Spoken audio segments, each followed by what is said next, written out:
Voilà, la première question est de savoir ce que ça vous évoque si je vous parle de démocratie. À quoi ça vous fait penser? Ça dépend du contexte et ça dépend du pays où on se situe, puisque D'accord. la question se pose de manière plus crue dans certaines contrées par rapport à chez nous, par exemple. Et chez nous, par exemple? En France, Oui. la démocratie, elle existe globalement quand même, hein, puisqu'on a un système d'élection et de représentants de l'Assemblée nationale. On élit des représentants à différents niveaux, donc je crois que c'est relativement quelque chose qui est pas abouti, mais qui est existant en tout cas. D'accord.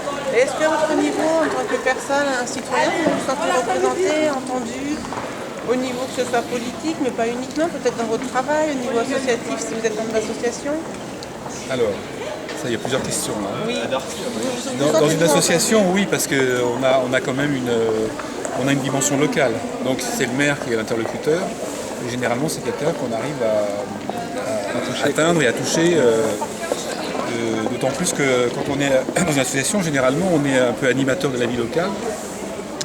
Et donc, quelque part, on intéresse le maire. Donc il y a de l'écoute forcément.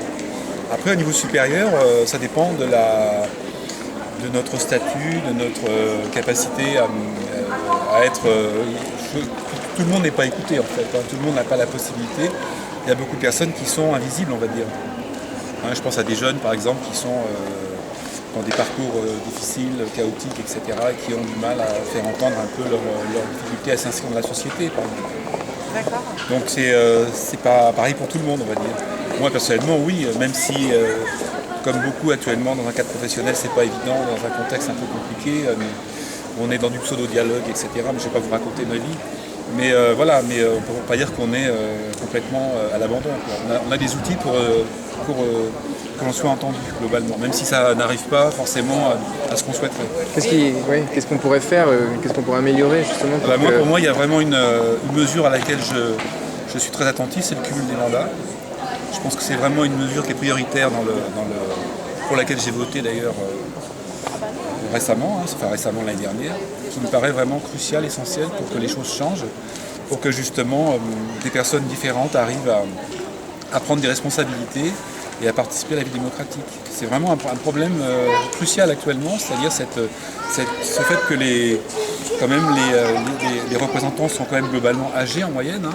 Si on prend l'Assemblée nationale et le Sénat, c'est quand même une population, même s'il y a un rajeunissement, une féminisation, il y a quand même une population qui est âgée, qui n'est pas représentative.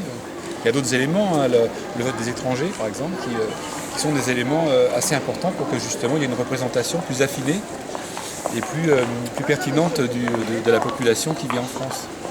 Je crois que c'est deux choses qui sont importantes, le vote des étrangers. Et je dirais en premier le cumul des mandats, parce que le cumul des mandats, derrière, il y a vraiment une dimension participative pour l'instant qu'on n'arrive pas peut-être à cerner, mais qui est essentielle pour que à la fois les jeunes participent plus à la vie publique, mais globalement des personnes plus âgées aussi qui ont des responsabilités ou qui ont envie de s'engager, le fassent de manière un peu plus... actuellement, c'est quand même une reproduction d'une certaine élite quand même quelque part, enfin même si il y a du renouvellement, mais ce n'est pas suffisant par rapport à ce que ça pourrait être si on était un pays plus partageur en termes de représentation. Ok. Voilà. Je vous donne ça si vous voulez venir au colloque, c'est le 8 juin. Voilà. C'est bien, oui. C'est ouvert à Daniel tous. Cohn-Bendit, Maryse Dumas. Ouais.